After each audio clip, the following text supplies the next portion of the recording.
दोस्तों 18 नवंबर 2021 के daily the Hindu editorial discussion में आपका स्वागत है। देखते हैं कौन कौन से इंपॉर्टेंट आर्टिकल्स हैं। 5 आर्टिकल्स की तरफ थोड़ा नजर मारेंगे। पहले आर्टिकल को यहीं पे मैं थोड़ा ब्रीफ में आपको समझा दे रहा हूँ। ये एक्चुअली में चाइना से रिलेटेड आर्टिकल है। चाइना में आपको पता होना चाहिए द 6th प्लेनरी सेशन और plenum of the 19th central committee of the communist party of China हुआ 11 नवंबर 2021 को, और यहाँ पे बातचीत की गई। जी जिनपिंग ने अपने फ्यूचर के आइडियाज दिया। ओवरऑल चाइनीज कम्युनिस्ट पार्टी ने चाइना के लोगों के लिए क्या किया है, चाइना को कैसे ग्रेट बनाया है, कैसे चाइना को सब्जुगेशन से बाहर निकाला है, इन सब चीजों के बारे में बात की गई है। तो अगर आप प्लेनम की बात करो, ये जो 6th प्लेनरी सेशन हुआ है या फिर 19th सेंट्रल कमेटी जो चाइनीज कम्युनिस्ट पार्टी की जो मीटिंग हुई है 11 नवंबर 2021 को, यहाँ पे एक हिस्टोरिकल रेजोल्यूशन पास किया गया है। और मैंने आपको पहले भी बताया कि ये हिस्टोरिकल रेजोल्यूशन अब तक की चाइना का हिस्ट्री का तीसरा सबसे बड़ा हिस्टोरिकल रेजोल्यूशन है। पहला आया था माओ जेडोंग के अंदर, दूसरा आया था डेंग जाओपिंग के अंदर, और तीसरा आया है जी जिनपिंग के अंदर। और ओवरऑल इसमें ये सब बात की गई कि जब 20वीं पार्टी कांग्रेस होगी 2022 में, तो उस समय पे क्या क्या आइडिया सामने रखे जाएंगे, इन सब चीजों की यहाँ पे देखिए बात हो रही है। तो कुल मिला के चाइनीज कम्युनिस्ट पार्टी ने क्या क्या अच्छे काम किए हैं, जी जिनपिंग ने लोगों के लिए क्या काम किया है, चाइना के अंदर ह्यूमन एडवांसमेंट के लिए क्या काम किया है, इन सब चीजों की यहाँ पे तारीफ करी गई है। जी जिनपिंग की क्या इंपॉर्टेंस है on the core central committee of the Chinese communist party, इसको यहाँ पे आइडेंटिफाई किया गया है। इनफैक्ट यहाँ पे जी जिनपिंग को डेंग जाओपिंग से ऊपर रखा गया है चाइनीज हिस्ट्री में। आप कह सकते हो almost equivalent to Mao Zedong रखा गया है यहाँ पे जी जिनपिंग को, ठीक है। और एक बड़ी प्रॉब्लम यहाँ पे ये है कि जो डेंग जाओपिंग की कलेक्टिव लीडरशिप की थ्योरी है वो यहाँ पे देखिए रिजेक्ट हो चुकी है। कलेक्टिव लीडरशिप की थ्योरी प्रोपाउंड की गई थी डेंग जाओपिंग के द्वारा, और इस कलेक्टिव लीडरशिप की थ्योरी को डेंग जाओपिंग के 2 सक्सेसर्स ने मेंटेन करके रखा। एक थे जियांग जेमिन और एक थे हु जिनटाओ। इन दोनों ने ही कलेक्टिव लीडरशिप का मतलब दोस्तों ये हो गया कि जो चाइनीज कम्युनिस्ट पार्टी है ना, उसकी जो कोर कमिटी होती है ना, वो कोर कमिटी एक कैबिनेट की तरह काम करती है और कलेक्टिवली वो लोग डिसीजंस लेते हैं। अभी के लिए क्या है कि कोर कमिटी में जी जिनपिंग के फेवरेट लोग बैठे हुए हैं और वो वही करते हैं जो जी जिनपिंग करने को बोलता है। तो कलेक्टिव लीडरशिप का सिद्धांत जा चुका है, और अगर कम्युनिस्ट पार्टी ऑफ चाइना के अंदर किसी ने जी जिनपिंग के अगेंस्ट कुछ बोला तो तुम गायब हो जाओगे। पहले ऐसा नहीं होता था। डेंग जाओपिंग के अंदर एक इस प्रकार का माहौल बना था चाइनीज कम्युनिस्ट पार्टी के अंदर कि कलेक्टिव लीडरशिप में थोड़ा अपोजिशन भी था। अपोजिशन के लोग रूलिंग प्रेसिडेंट के अगेंस्ट बोल सकते थे, लेकिन अब कोई भी जी जिनपिंग के अगेंस्ट नहीं बोल सकता। ये एक बड़ी प्रॉब्लम है। डेंग जाओपिंग ने एक और नियम बनाया था कि मैक्सिमम जो टेन्योर रहेगा किसी एक पर्टिकुलर प्रेसिडेंट का, वो 2 टेन्योर्स रहेंगे। हालांकि डेंग जाओपिंग ने खुद इस पर्टिकुलर प्रेसिडेंट को तोड़ दिया था टियानमेन स्क्वायर इंसिडेंट के बाद। वो खुद 2 टर्म से ज्यादा अपनी कुर्सी पर बैठे थे, और यहाँ पे तो जी जिनपिंग ने अपने आप को पूरी जिंदगी के लिए ही बॉस बना दिया है। अब एक पर्टिकुलर इंडिविजुअल की पूरी जिंदगी के लिए बॉस बन जाने से ना कुछ गड़बड़ हो सकती है, कुछ ना कुछ खतरनाक स्टेप वो ले सकता है।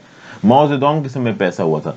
माओ जेडोंग के समय पे हुआ था ग्रेट लीप फॉरवर्ड, और उस ग्रेट लीप फॉरवर्ड में आप देखोगे कल्चरल रिवॉल्यूशन और जाने कितना प्रॉब्लम आ गई। आप कह लो चाइना के अंदर एक प्रकार का फेमिन आ गया, कितने सारे लोग मर गए। उस प्रकार की गलती यहाँ पे जी जिनपिंग से भी हो सकती है, जो कि एक आदमी के हाथों में जब जरूरत से ज्यादा ताकत हो तो वो गलत तरीके से ताकत को इस्तेमाल कर सकता है।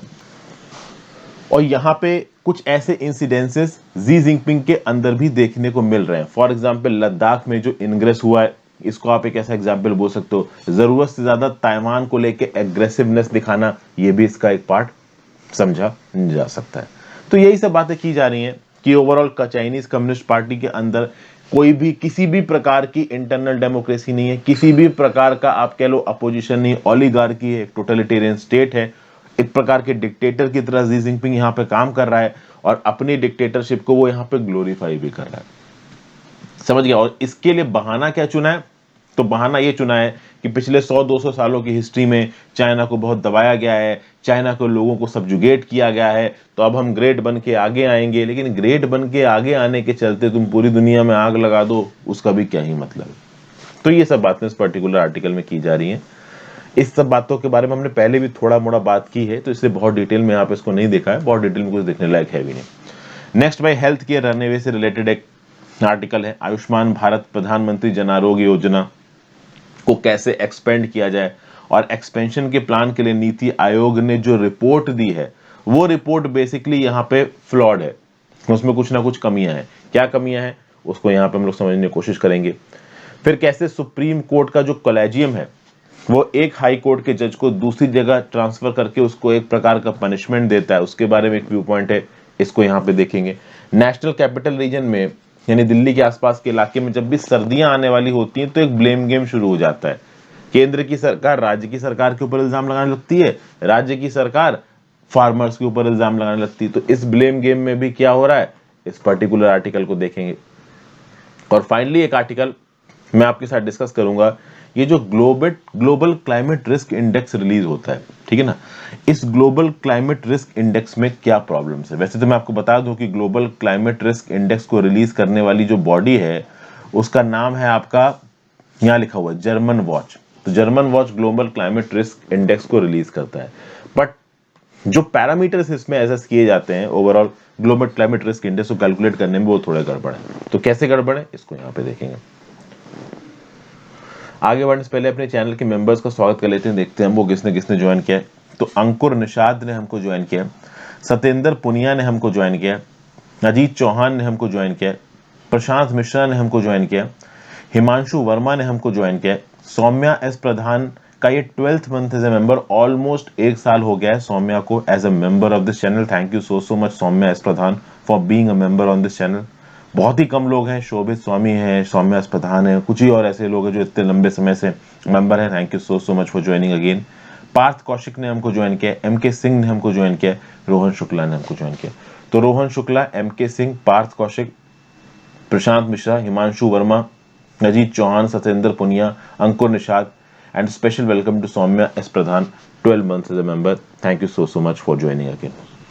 तो चलिए आज के डिस्कशन को शुरू करते हैं। Mayor more a private sector primer than health care pathway.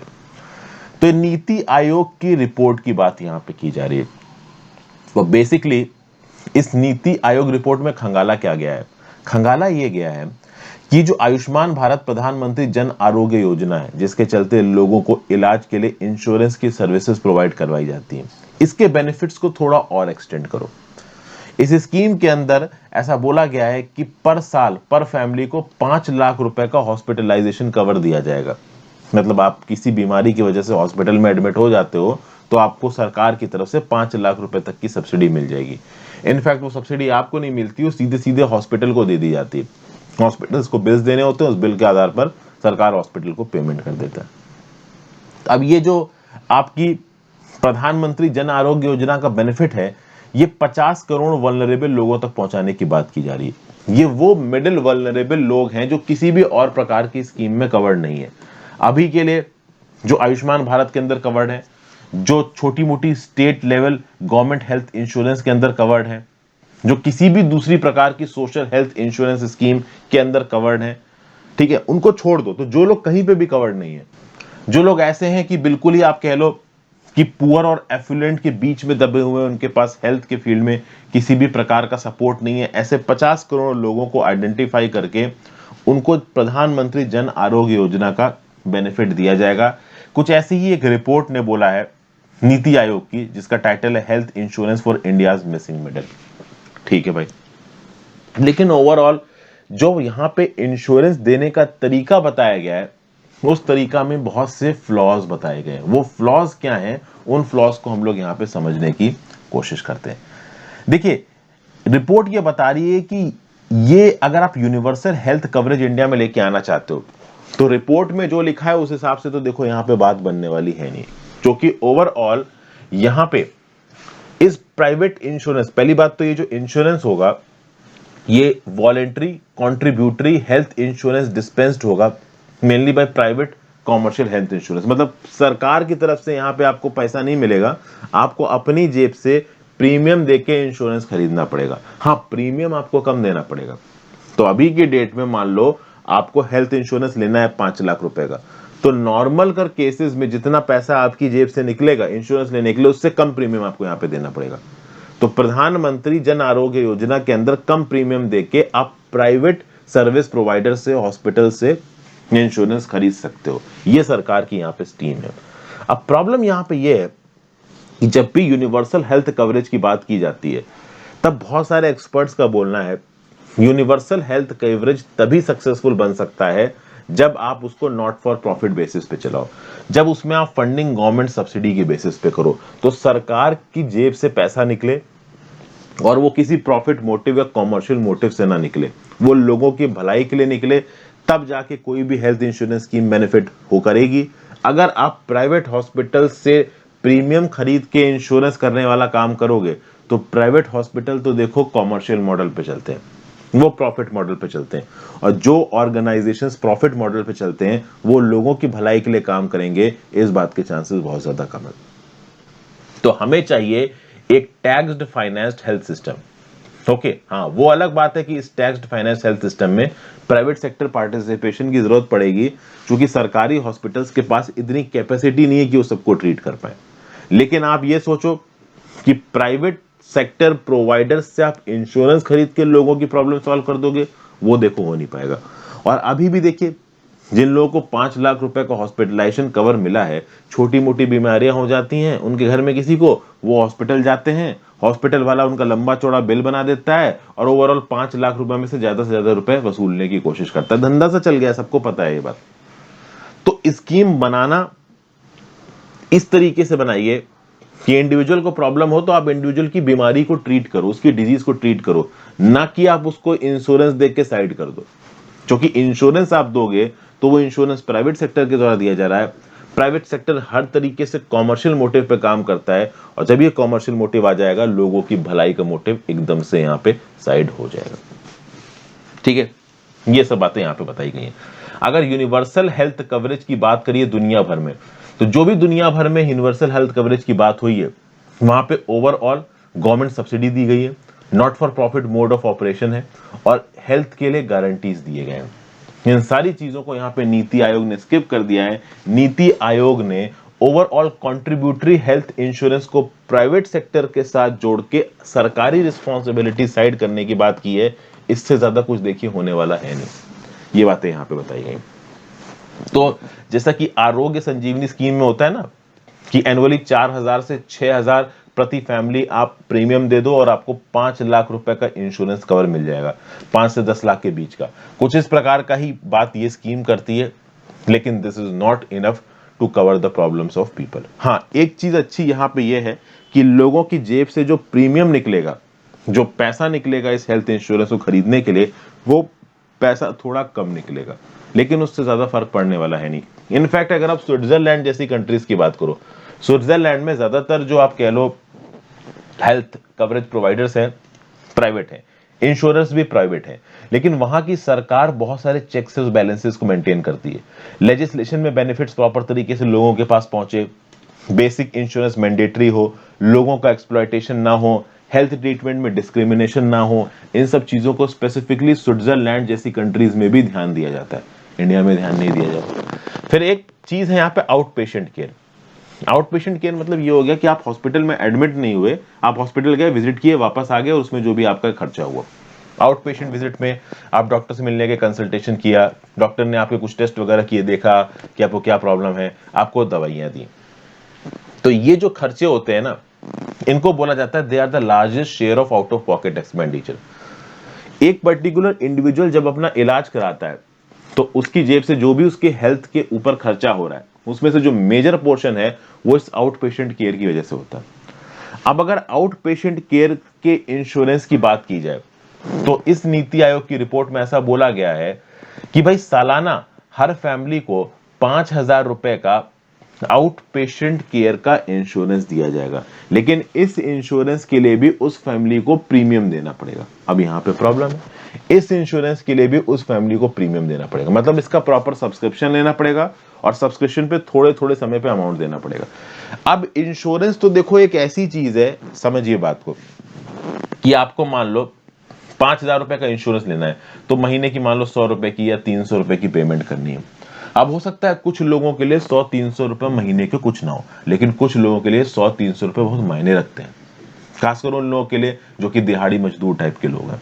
अब बात यह कि साल का 5,000 का इंश्योरेंस पाने के लिए ऑलमोस्ट अगर आपकी जेब से 5,000 रुपए निकल जाए थोड़ा थोड़ा अमाउंट देके, तो क्या मतलब है उसका। और आपको इंश्योरेंस की जरूरत पड़े या ना पड़े, ये भी अपने आप में एक बड़ी बात है। आप तो इंश्योर कर रहे हो ना अपने आप को। जब आप कार खरीदते हो तो आप उसके एक्सीडेंट का इंश्योरेंस लेते हो। आप तो पूरी कोशिश करोगे ना कि कार का एक्सीडेंट ना हो। आप तो चाहोगे कि आप बीमार ना पड़ो, लेकिन अगर आप बीमार पड़ जाते हो तो उस केस का इंश्योरेंस खरीद रहे हो। तो अब यहाँ पे ये जो गरीब लोग हैं वो जल्दी इंश्योरेंस खरीदते नहीं है। उनको लगता है हम क्यों बीमार पड़ेंगे, और वो बीमार भी देखो, अब कोई बीमारी हो जाए बिल्कुल ही कुछ गंदी जगहों पे रहने की वजह से तो अलग बात है, बट उनकी इम्यूनिटी काफी स्ट्रांग होती है, मेहनती लोग होते हैं। लेकिन ऑब्वियस ही बात है उनके पास पैसों की कमी होती है, और चूंकि उनके पास पैसों की कमी है तो वो जल्दी सब्सक्रिप्शन लेना, इंश्योरेंस लेना, ये सब तरीके की चीजों में इन्वॉल्व अपने आप को नहीं करते। ठीक है भाई। तो आउट ऑफ पॉकेट एक्सपेंडिचर हो गया, इन पेशेंट केयर हो गया, मतलब हॉस्पिटल में एडमिट होकर इलाज कराना हो, चाहे हॉस्पिटल जाके बस दवाई वगैरह खरीदना हो, इन सब चीजों के लिए एक गवर्नमेंट सब्सिडाइज मॉडल होना चाहिए। सरकार को अपनी जेब से पैसा निकाल के लोगों के लिए खर्च करना चाहिए। हर चीज में प्राइवेट सेक्टर में घुसेड़ दो और लोगों को बोलो कि तुम सब्सक्रिप्शन के बेसिस पे इंश्योरेंस खरीद लो। ये देखिए एक सही मेथोडोलॉजी नहीं है, ऐसा यहाँ पे ऑथर बोल रहा है। अगले आर्टिकल चलते हैं, transfer as punishment, the judiciary's flawed collegium's system bares its inherent weakness yet again. देखिए जुडिशियल अपॉइंटमेंट्स में ओपेकनेस, कोलेजियम के काम करने के तरीके पे सवाल उठाए जाते हैं, और यहाँ पे स्पेसिफिकली सवाल इस कंटेक्स्ट में उठाया जा रहा है कि कोलेजियम कैसे एक इंडिविजुअल को एक जगह से उठा के दूसरी जगह ट्रांसफर करता है। जैसे फॉर एग्जाम्पल अगर आप देखो तो जो चीफ जस्टिस है मद्रास हाईकोर्ट के, संजीव बनर्जी साहब, उनको उठा के मेघालय का हाईकोर्ट का चीफ जस्टिस बना दिया गया। अभी मद्रास हाईकोर्ट में जो सैंक्शन स्ट्रेंथ है जजेस की वो है 75, और मेघालय हाईकोर्ट में केवल 4 है। अभी के लिए मेघालय हाईकोर्ट में काम केवल 2 जजेस कर रहे हैं। तो ऐसे केसेस में एक बड़े हाईकोर्ट से, देखिए वैसे तो कोई हाईकोर्ट छोटा बड़ा नहीं है, हर हाईकोर्ट की बराबर की गरिमा है, हर हाईकोर्ट के ऊपर बराबर की रिस्पॉन्सिबिलिटी है। लेकिन फिर भी अगर आप जजेस के पर्सपेक्टिव से सोचो तो मद्रास हाईकोर्ट का चीफ जस्टिस और मेघालय हाईकोर्ट का चीफ जस्टिस, आदमी तो मद्रास हाईकोर्ट का चीफ जस्टिस होना चाहेगा ना। और उस कुर्सी पे जब संजीव बनर्जी साहब बैठे हुए हैं तब तुमने बीच में उठा के उनको दूसरी जगह ट्रांसफर कर दिया, तो कौन से लॉजिक के बेसिस पे ट्रांसफर किया। ऐसा ही एक ट्रांसफर सितंबर 2019 में हुआ था जस्टिस विजया के तहिल रमानी जी का। इनको भी मद्रास से मेघालय शिफ्ट किया गया था, इन्होंने रिजाइन कर दिया। समझ गए, उस समय पे कंट्री की हाई कोर्ट में सबसे सीनियर जज थी और इनको उठा के ट्रांसफर कर दिया गया। तो बात यहां पे यह है कि ओवरऑल जब आप एक हाई कोर्ट के जज को दूसरे हाई कोर्ट में ट्रांसफर कर रहे हो तो क्या टेक्निकली आप कर सकते हो? जी हाँ, आप कर सकते हो। चीफ जस्टिस ऑफ इंडिया के पास ये ताकत है कि वो एक हाई कोर्ट के जज को दूसरे हाई कोर्ट में ट्रांसफर कर सकता है for better administration of justice, इसमें कोई डाउट नहीं है। लेकिन एक सीनियर प्यूजन जज का आप ट्रांसफर करो दूसरे हाई कोर्ट में, क्या ये सही है? सीनियर प्यूजन जज का मतलब क्या हो गया, समझिए। एक हाई कोर्ट के अंदर अगर चीफ जस्टिस है, उसके नीचे जो सबसे सीनियर मोस्ट जज होगा ना, उसको यहां पे आप बोल रहे हो प्यूजन जज, अगर आपको प्यूजन जज नहीं पता है तो प्यूजन जजेस को और सीनियर जजेस को chief justice of the high court को अनटिल एंड अनलेस कोई क्लियर कट रीजंस ना हो एक जगह से दूसरी जगह ट्रांसफर करने का कोई भी लॉजिक यहां पे समझ में नहीं आता है। और ओवरऑल जब बात की गई यहां पे संजीव बनर्जी साहब की, तो इनके केस में तो और कोई लॉजिक नहीं समझ में आता कि इनको एक्चुअली में ट्रांसफर किया क्यों गया। और मद्रास हाईकोर्ट में ऑलरेडी ये 10 महीनों से काम कर रहे थे, तो जब कोई भी रीजन यहां पे नहीं दिया गया तो सब लोग ये समझ में आ रहे हैं कि सरकार की तरफ काफी स्टर्न अप्रोच ली थी संजीव बनर्जी साहब ने। गवर्नमेंट को यहां पे अकाउंटेबल और गवर्नमेंट के इंस्टीट्यूशंस को अकाउंटेबल करने की कोशिश की थी संजीव बनर्जी साहब ने, इसलिए शायद यहां पे जो पावरफुल लोग हैं वो इनसे नाराज हैं और ओवरऑल यहां पे ट्रांसफर जैसी चीजें यहां पे चालू। समझ गए भाई? तो यहां पे ओवरऑल एक जुडिशियल ट्रांसफर को इनिशिएट करने की जो रिस्पॉन्सिबिलिटी है, ताकत है, मेमोरेंडम ऑफ प्रोसीजर के हिसाब से ये आती है सीजीआई के पास। और इस प्रकार से जब एब्रप्टली और विदाउट एनी लॉजिक ट्रांसफर होंगे तो किसके ऊपर आवाज उठेगी? सीजीआई के ऊपर आवाज उठेगी। अब ऑब्वियस ही बात है आज की डेट में सीजीआई की काफी तारीफ की गई है हमारे एनवी रमन्ना साहब की, लेकिन ये जो कुछ स्पेसिफिक इंस्टांसेस हैं वो सवाल उठाते हैं कि क्या सीजीआई पूरी तरीके से न्यूट्रल तरीके से काम कर रहे हैं। तो ये सब इस आर्टिकल में लिखा हुआ है। अगले पे चलते हैं। Wide fault lies with in the global climate risk index. Vinu Singh और तन्वी ब्रह्मे ने इस पर्टिकुलर आर्टिकल को लिखा है। वीनू सिंह रिसर्च ऑफिसर और तन्वी ब्रह्मे इकोनॉमिक ऑफिसर है, developmental monitoring and evaluation officer NITI Aayog में। तो नीति आयोग के अंदर ही काम कर रही हैं। इनका क्या बोलना है, recently 26 United Nations conference of party हुई COP26 ग्लासगो में। वहां पे बारबाडोस के प्राइम मिनिस्टर मिया मॉटले ने अपना जो लेक्चर दिया उसमें उन्होंने बोला कि भाई देखिए, दुनिया भर की डेवलप्ड कंट्रीज डेवलपिंग कंट्रीज को क्लाइमेट फाइनेंस नहीं दे रही हैं, पैसा नहीं दे रही हैं, और इस बात को एक्नॉलेज भी नहीं कर रही हैं। प्लस हमने ऐसा कोई भी असेसमेंट सिनेरियो नहीं बनाया है जिसके बेसिस पे हम ये पता कर सकें कि क्लाइमेट चेंज की वजह से कितने लाइव्स और लाइवलीहुड का नुकसान हो रहा है। तो ऐसे इंपॉर्टेंट चीजों को हम यहाँ पे कैलकुलेट तक नहीं कर रहे हैं, इनके स्टैटिस्टिक्स तक रिलीज नहीं कर रहे हैं, ये एक शर्म की बात है, ठीक है ना, और ये इमोरल है। अगर आप बात करो दोस्तों, तो ये जो inter governmental planet on climate change है जो कि यूनाइटेड नेशंस के अंदर काम करता है, आप कह सकते हो कि it defines climate risk as the likelihood of unfavorable impacts occurring as a result of severe climate events interacting with vulnerable environmental, social, economic, political और cultural condition। यहाँ पे बेसिकली इन्होंने क्लाइमेट रिस्क की डेफिनेशन बता दी कि भाई climate risk actually में होता क्या है, तो कोई सीवियर क्लाइमेट इवेंट आया, उसके से क्या क्या नुकसान हुआ, उसको ब्रॉडर टर्म्स में यहाँ पे क्लाइमेट रिस्क इन्होंने डिफाइन कर दिया। अब जब भी क्लाइमेट रिस्क असेसमेंट और मैनेजमेंट की बात होती है तो एक रिपोर्ट का नाम लिया जाता है, रिपोर्ट है ग्लोबल क्लाइमेट रिस्क इंडेक्स। इस ग्लोबल क्लाइमेट रिस्क इंडेक्स नाम की रिपोर्ट को हर साल जर्मन वॉच नाम का एक नॉन प्रॉफिट ऑर्गेनाइजेशन रिलीज करता है। जो लेटेस्ट वर्जन रिलीज हुआ है वो रिलीज हुआ है जनवरी 2021 में, और इस लेटेस्ट वर्जन ने 180 कंट्रीज को यहाँ पे एसेस किया, ठीक है, और ओवरऑल यहाँ पे एक्सट्रीम वेदर इवेंट्स और एसोसिएटेड सोशियो इकोनॉमिक डाटा उठाया 2000 से लेकर 2019 तक का। ये जो पब्लिशिंग एजेंसीज है ये आपकी रैंकिंग्स निकालती हैं और उस रैंकिंग के हिसाब से बताती हैं अलग अलग कंट्रीज को कि आपके यहाँ क्या प्रॉब्लम है, आपके यहाँ क्या प्रॉब्लम है। इस particular global climate risk index के हिसाब से इंडिया की क्या रैंक है वल्नरेबिलिटी में, ये मुझे नीचे कमेंट बॉक्स में बताओ। अब ओवरऑल ऑथर का यहाँ पे क्या बोलना है कि जिस प्रकार की इनसाइट्स को, जिस प्रकार के स्टैटिस्टिक्स का इस्तेमाल किया गया है यहाँ पे जर्मन वॉच द्वारा इस पर्टिकुलर इंडेक्स को रिलीज करने में, उन स्टैटिस्टिक्स में कुछ प्रॉब्लम है। इनकी रिपोर्ट निकालने की, इंडेक्स निकालने की मेथडोलॉजी में यहाँ पे कुछ प्रॉब्लम है, ऐसा यहाँ पे ऑथर बोल रही है। पहले तो ऑथर ने बताया कि GCRI को कौन कौन से बेस पे रैंक किया जाता है, तो कितनी डेथ्स हुई, पर 1 लाख इनहेबिटेंट्स कितनी डेथ हुई, परचेजिंग पावर पैरिटी में कितना नुकसान हुआ इन US dollars, per unit of gross domestic product का कितना नुकसान हुआ। तो कुछ इस प्रकार के इंडिकेशंस के बेसिस पे आप कह लो कि कंट्रीज को यहां पे रैंक किया जाता है। अब इस इंडेक्स में कुछ एक्सक्लूजन एरर्स हैं और कुछ सिलेक्शन बायस हैं। वो एक्सक्लूजन एरर्स और सिलेक्शन बायस क्या है, इसको हम लोग यहां पे देखते हैं। ये जो रिपोर्ट है वो मैक्रो इंडिकेटर्स को यूज कर रही है, माइक्रो इंडिकेटर्स को यूज नहीं कर रही है, और इसके चलते यहां पे कैलकुलेशन में बहुत सारी प्रॉब्लम्स है। जैसे कि for example climate risk index में इस प्रकार के माइक्रो इंडिकेटर्स, जैसे कितने लोगों को चोट लगी, कितने लाइव स्टॉक की यहां पे मौत हुई, पब्लिक और प्राइवेट इंफ्रास्ट्रक्चर का कितना नुकसान हुआ, कितना क्रॉप लॉस हुआ, इन सब चीजों को कोई इंपॉर्टेंस ही नहीं दी जाती, इनको यहाँ पे कैलकुलेट ही नहीं किया जाता है।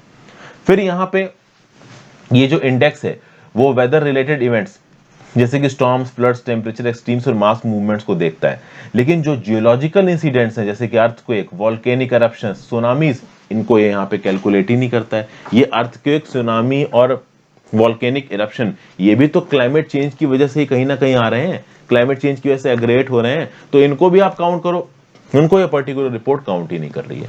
प्लस ये जो ग्लोबल क्लाइमेट रिस्क इंडेक्स है, इसमें जो भी रैंकिंग की जा रही है उस रैंकिंग के लिए डाटा कलेक्ट किया जा रहा है म्यूनिच RE नेटकैट सर्विस से, और इस पर्टिकुलर डाटा को ग्राउंड लेवल पे वेरीफाई नहीं किया गया है कि ये डाटा सही है या गलत है। अगर डाटा में कुछ प्रॉब्लम है ओवरऑल तो कुल मिला के रिपोर्ट भी यहाँ पे गड़बड़ हो जाएगी। तो ये कुछ बेसिक प्रेमाइसेस बताए हैं यहाँ पे ऑथर ने, जिसके बेसिस पे ग्लोबल क्लाइमेट रिस्क इंडेक्स की इफेक्टिविटी के ऊपर ऑथर यहाँ पे कुछ सवाल उठा रहा है। और overall global climate risk index developed countries की कन्वीनियंस के हिसाब से निकाली जाती है, ये अपने आप में एक और इल्जाम है, ठीक है। तो क्लाइमेट रिस्क को अगर आप सच में कैलकुलेट करना चाहते हो तो ओवरऑल एक होलिस्टिक अप्रोच यहां पे रखना जरूरी है, और ये जो particular global climate risk index है ये इनकम्प्लीट है, इसमें कॉम्प्रिहेंसिव रिस्क असेसमेंट फ्रेमवर्क को इंक्लूड नहीं किया गया है। ये सब बातें यहाँ पे बताई गई हैं।